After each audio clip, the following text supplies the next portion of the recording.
how can a person reach this different kind of perception by developing himself? Developing himself in a special way. What does it mean in a special way? How does the Greek approach develop a person, and what's wrong with that and the other approach? The Greek approach develops a person's current intellect and emotions. Okay, so you have an intellect and emotions, and we'll develop them in the best possible way. So drawing and mathematics and music and everything, including everything, whatever a person has, that he develops that, will make you an intelligent person. Intelligent, that's besides that. Okay, so we developed a person's intellect and emotions correspondingly. That is the Greek approach, and to this day, that's how it works. I have a child, he's born, goes to kindergarten, school, university. I want for him to develop his intellect as much as possible. This is how we see life. Yes, we, the entire world, are following the same method to this day. Okay, now you're saying that there's something else. You're saying that that's wrong. There is something better than that. What is that better thing?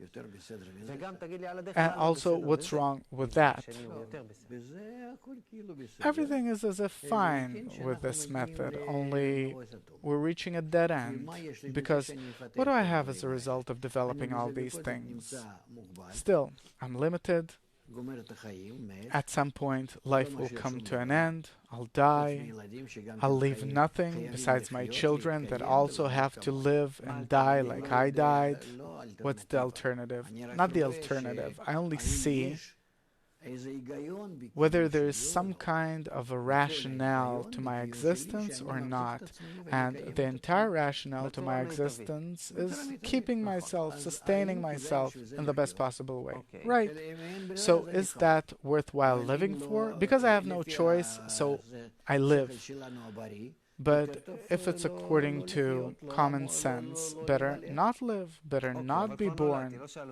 But I was already born. That's it. So my entire life, I live them because I have no choice. So what's the alternative? A different perception of the world. So don't think that our life is good. I don't know good or not good. Within this existence, till now we said that the Greek approach says develop your intellect and emotions to the full. When we start developing it to the full, we see that humanity is reaching a dead end, a big crisis, drugs, despair, that a person has nothing left to do on earth. Why? Because the intellect can no longer develop? No. The emotions do not allow you to develop anymore. The intellect, the mind, serves your emotions. And my emotions tell me that it's not worth the bother. That the bother is greater than the satisfaction. So the emotions tell the mind that I don't feel pleasure anymore.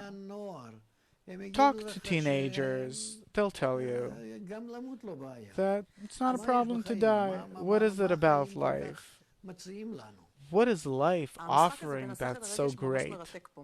The game between the intellect and the emotions is really interesting, because what I understood is that the Greek culture developed our intellect and our emotions. So what exhausted itself? The emotional development. Yes. The will to receive, which are our emotions, which is our basis, has exhausted itself. So what's in that dialogue between the emotions and the intellect? If so, you have to read a great book written by the Ramchal, which says what? Where there you have a dialogue between the emotions and the intellect. The intellect says, the soul says. The intellect says, the soul says. He explains it beautifully. And eventually the explanation is that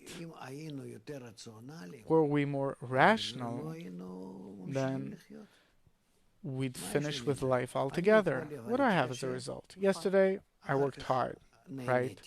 Afterwards, I enjoyed myself. Today, I have nothing left from that. I don't feel anything from that. And I have to work hard again and enjoy. And work hard again and enjoy. What's the use? Meaning the intellect doesn't see any reason to keep existing. Right. To this day, we didn't even ask ourselves these questions. We live like animals.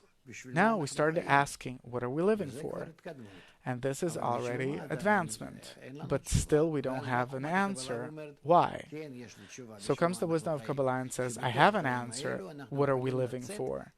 That from this life we can come to a different level of perception of reality. It's an intellectual development. First of all, it's an emotional development. What is its essence? Its essence is that I open myself up to a life which I feel limitlessly, not limited by the intellect or the emotion. So I have